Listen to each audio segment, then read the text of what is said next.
नमस्कार दोस्तों, आज मैं एक आइडिया शेयर करना चाह रहा हूं। अगर वो इम्प्लीमेंट हो गया तो जहां भी स्पेकुलेशन होती है रियल एस्टेट में, या रियल एस्टेट बहुत भाग जाती है और हाथों से निकल जाती है और आम आदमी के हाथों से निकल जाती है या डेंजर टेरिटरी में चली जाती है, तो 2-3 सजेशन देना चाहूँगा। आप बताना कैसे सजेशन हैं, ताकि प्राइजेस पे नकेल कसी जा सके, क्योंकि प्राइजेस का एक पेस पे बढ़ना ही मार्केट के लिए हेल्दी है। तो मैं वो आइडिया बता रहा हूँ। आप इलेक्शंस का सीज़न है, हल्ला मचा सकते हैं। आगे भी इलेक्शंस हैं, गुड़गांव स्पेसिफिक भी हो सकता है या किसी और प्रदेश स्पेसिफिक जहाँ पे भी है। तो स्टार्ट करते हैं। सबसे पहली चीज़, आपने अंडर कंस्ट्रक्शन प्रॉपर्टी बुक करी, नया लॉन्च हुआ, तो नया लॉन्च बुक होते क्या होता है, 20% देना है आपको 2-3 महीने में, फिर वो कुछ 6 महीने में देना है, और उस तरह कंस्ट्रक्शन लिंक पेमेंट प्लान होता है, और पोजीशन होता है 4-5-6 साल में। तो बहुत खेला खेलने के लिए इन्वेस्टर्स आ जाते हैं कि भाई इतने पे एग्जिट ले लेंगे, इतने पे एग्जिट ले लेंगे, और इसी को ही स्पेकुलेशन बोलते हैं।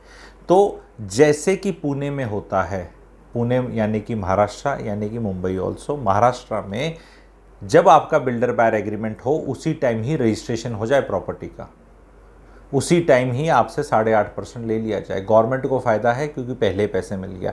अब सिंस आपकी रजिस्ट्रेशन के पैसे इतने मोटे जा चुके हैं, तो अब वो स्पेकुलेटर्स मार्केट में नहीं आएंगे। ये वहाँ होता है, इसलिए वहाँ का मार्केट आप देखेंगे प्राइजेज आर वेरी रियलिस्टिक, क्योंकि रेंटल यील्ड है वहाँ पे। एंड यही चीज़ हम चाहते हैं, मैं चाहता हूँ, शायद आप लोग भी चाहें कि प्राइजेस इस तरह ना भागें। बहुत तकलीफ़ कई बार हो जाती कई। अब देखो, इन्वेस्टमेंट ओवरऑल किसी भी आप शहर को पकड़ लो, टॉप शहर को, सबसे स्लो चलने वाला जो शहर लोगों को लगता था और जो है नहीं, और वहाँ के भी मैं लेकर आऊँगा प्रोडक्ट्स आप लोगों के लिए, कोलकाता। पर अगर आप उसके पिछले 10 साल का अगर डेटा निकालेंगे, it has performed very well, Kolkata. And Hyderabad has perform. उनका कईयों में क्या होता है, 2-3 साल कुछ चलते नहीं, फिर रॉकेट लग जाता है, फिर स्टैग्नेट हो जाते हैं या प्राइजेस हाथ से निकल जाते हैं। फिर रीसेल का वो रहता है, उस पर भी, रीसेल पे भी अगर आप वीडियो चाहते हैं तो मैं गुड़गांव मार्केट में क्या गड़बड़ हो रही है एक तरह से सबके लिए, किसी के लिए वो अच्छी सिचुएशन नहीं है, वो भी आप वीडियो चाहते हैं तो गुड़गांव रीसेल आप कमेंट सेक्शन में लिख देना। दूसरी चीज़ मैं ये चाह रहा हूँ कि बिल्डर्स खुद, बिल्डर्स के लिए बहुत इंपॉर्टेंट है कि जब तक स्ट्रक्चर ना रेडी हो जाए तब तक आप अलाउ ना करें एग्ज़िट। आप उस एग्ज़िट को अलाउ ना करें जब तक स्ट्रक्चर रेडी ना हो जाए, क्योंकि कई बिल्डर्स क्या मजबूरी में अलाउ कर देते हैं कि यार एक बार तो माल बिक जाए।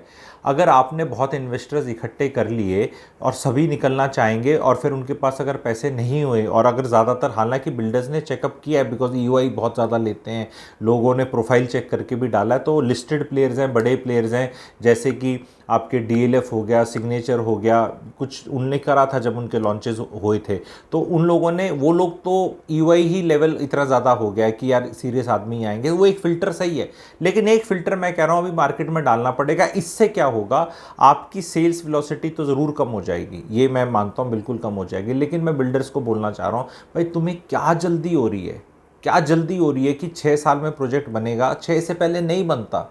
लोग ये 4 साल की स्टोरियाँ सुनाते हैं, कोई 4 साल में नहीं बन सकता। एनजीटी के 3 महीने तो बैन लगते हैं, 2 महीने बारिशें होती हैं, नवंबर दिसंबर जनवरी में कंस्ट्रक्शन नहीं होता। तो जब कंस्ट्रक्शन का विंडो ही 7-8 महीने की है, तो वो 6 साल तो हो ही होएंगे। हो सकता है 4-5 साल में 2 टावर बन जाए, पर पूरा प्रोजेक्ट, अभी शाहपुर जी पलौंजी से तो तेजी से बनाने वाला गुड़गांव में कोई था ही नहीं। 2019 जनवरी का निकला हुआ प्रोजेक्ट अभी 2024 मार्च हो गया, अभी भी बन ही रहा है ना, अभी भी 1.5-2 साल लगेगा ही ना। तो जो फास्टेस्ट बंदा है इंडिया का, वो 6 साल ले रहा है। आप चेक कर लो, गोदरेज मेरिडियन के कितने साल लग गए हैं बनने में, शोभा 108 के उसके कितने लग गए हैं। मैं इस तरह के और भी बताता हूँ, पूरा कंप्लीट होने में, मतलब पूरा सारे towers handed over and builder का सब माल बिक गया एंड एवरीबडी स्टेइंग।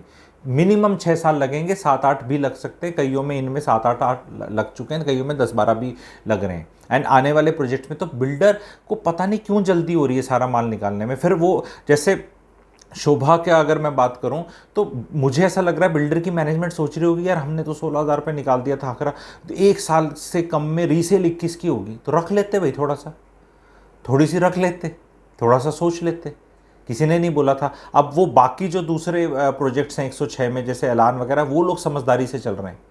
एंड मेरे को लग रहा है सहज पके सो मीठा होए। भी आराम आराम से बेचो, आराम आराम से। इन्वेस्टर भी ज़्यादा ना बहुत ज़्यादा अट्रैक्ट हो, स्पेकुलेटर भी बहुत ज़्यादा ना हो, इन्वेस्टर ऐसा हो जो रखे और रखे और रखे और रख ही ले। टाइमलेस प्रॉपर्टी है इनमें से कुछ, जो अभी FAR करके नया आ रहा है। तो बिल्डर को भी पहले तो गवर्नमेंट पहले ही रजिस्ट्रेशन चार्ज ले ले। जब आपकी रजिस्ट्री हो ही गई तो वो 8.5% का 8% का 7-8% का पैसा चला ही गया, फिर आप शांत हो जाते हो यार, फिर क्या, फिर तो बिल्डर को पैसे देने, क्योंकि वो उस टाइम पे बेचने का लोगों को रहता है। तो एक ये रजिस्ट्री का कर सकते हैं, दूसरा बिल्डर ये वाला डाल दे, तो स्पेकुलेटर्स मार्केट से बाहर निकल जाएंगे और प्राइस जो है वो रियलिस्टिक सा ही रहेगा। नहीं तो ये अब की बार 20,000 पार, 21,000, 22, अभी भाई साहब 23 पे लॉन्च, 24 पे, ऐसा हम सुनते जाएंगे।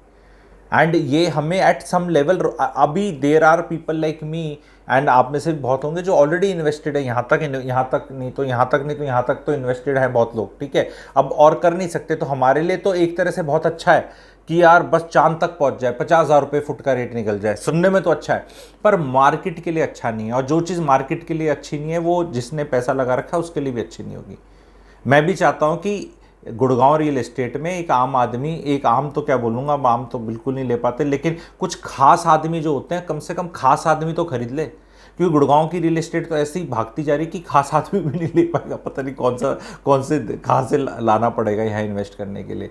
तो ये चीज़ को आप थोड़ा स्प्रेड करें एंड गवर्नमेंट की तरफ ले जाएं। गवर्नमेंट भी देख रही, गवर्नमेंट ने कुछ चीज़ें तो जैसे गुड़गांव रियल एस्टेट की बताएं जो शायद नहीं होनी चाहिए थी, और इलेक्शंस में उस पर अलग से वीडियो बनाना पड़ेगा। STILT+4 पे अगर आप चाहते हैं तो कमेंट सेक्शन पे लिख देना। वो that has also been responsible for quite an extent because of the supply restraints which have been caused, otherwise इतना ऐसा रन अप इतनी जल्दी नहीं होता। तो वो भी एक है कि भैया उसका भी कुछ करने के लिए आप कोशिश करें। एक चीज़ और मैं बताऊंगा लोगों को, अब अगर आप रियल एस्टेट में इन्वेस्ट करना चाहते हैं, जो कि अगर आपने नहीं किया और आपके पास पैसे हैं तो आपको करना ही करना है, तो भाई 50 लाख से 90-95 लाख की कोई भी प्रॉपर्टी 3 से 4 साल का पेमेंट प्लान किसी बड़े शहर में is a good buy. Just because you are in a शहर, स्पेकुलेटिव शहर जहाँ थोड़ा रेट्स बहुत ज़्यादा हैं, 2-3-4 करोड़ से नीचे आपको कुछ मिल नहीं रहा, तो there may be a time to look left and right अपने ही देश में। ऐसा नहीं हो सकता कि सोने का रेट तो बढ़ रहा है पर आपने 10 तोले का ही लेना है। भाई 10 तोले का ब्योंत नहीं है तो 5 का ले ले, 2 तोले 3 तोले का ले ले। वो मतलब हार नहीं खरीदा जाता तो कान के ले ले। ये that's what I am trying to say, क्योंकि वो गोल्ड तो बढ़ी जा रहा है। अगर एक एसेट क्लास आपको ओन ही करना है, लेट से कोई ETF CTF नहीं होते, सोवरेन गोल्ड बॉन्ड नहीं होता, जैसे रियल एस्टेट में आप रीट्स नहीं खरीदना चाहते क्योंकि कमर्शियल के अंदर ही फंसे हुए हैं, उस रीट्स पे भी मेरे को एक वीडियो बनाना है, आप बता देना मुझे, ठीक है। तो you have to get in to this because आप उसका इनकम टैक्स रिबेट, आगे आगे इंटरेस्ट रेट कम हो जाएंगे, रियल एस्टेट का रन अप है, हो सकता है इलेक्शन के बाद कुछ अनाउंसमेंट्स आ जाएं इस तरह की, तो वो this is a time that you have to be. Yes, आपको जहाज़ पकड़ के वहाँ जाना पड़ेगा एक बार बिल्डर बायर एग्रीमेंट कराने के लिए, तकलीफ थोड़ी लेनी पड़ेगी, पर बिना बिल्कुल तकलीफ लिए पैसे नहीं कमाए जाते। सुबह से शाम काम करते हो, 30 दिन नौकरी करते हो, तब तनख्वाह आती है। पूरे साल काम करते हो, 5-10 दिन छुट्टी मिलती है, तो वो पैसे कमाते हो। तो ऐसा क्या होगा कि रियल एस्टेट इन्वेस्टमेंट में तो लाट साहब ही बन जाना है अपने आप। कहीं मैं कहाँ जाऊँगा, क्यों नहीं जाओगे भाई? कौन सा देश का ऐसी जगह है दिल्ली से, अगर नॉर्थ इंडिया में रहते हो, कि 2-2.5 घंटे में नहीं पहुँच सकते? 2-2.5 घंटे में चले गए, 2-2.5 घंटे में आ गए, एक रात रुक गए, अपनी फ़ोटो खिंचा के आ गए, हो गया काम। शहर भी घुमाए, जगह भी देखा है, फ़ोटो भी खिंचाए, एक दिन और रह लिए वहाँ पे, अपना खा पी आए, समझ आए चीज़ ने। जो इस तरह इन्वेस्ट करेगा अब इंडिया में, इरिस्पेक्टिव ऑफ, क्योंकि आप जब नौकरी कहीं कर सकते हैं तो आप प्रॉपर्टी भी कहीं खरीद सकते हैं। नहीं उसको संभालेगा कौन, ये संभालेगा कौन में एजेंसीज आ रही हैं, बहुत बिल्डर्स हैं, लिस्टेड बिल्डर्स हैं, उन्हीं ने अपने वर्टिकल खोलनी है, वही वहाँ प्रॉपर्टी डीलर का काम कर देंगे, 15 दिन का रेंट लेंगे बस, जैसे दुनिया लेती है, और आपका चढ़ा देगी, उतार देगी, और उनका वहाँ महकमा बन जाएगा। तो डोंट मिस आउट, अंडरस्टैंड कि हमें ये चीज़ तो फॉलो करनी ही पड़ेगी, और अगर ये दोनों चीज़ें कर दी गई तो मेरे को लगता है कि प्राइजेस पे थोड़ी नकेल कसी जाएगी। अदरवाइज़ ज़्यादा जल्दी रनअप हो गया तो फिर वो 2-3 साल का आप फिर उसको स्टैग्नेशन देखेंगे, टाइम करेक्शन बोलता हूँ, वो देखने को मिलेगा आपको। Thank you very much.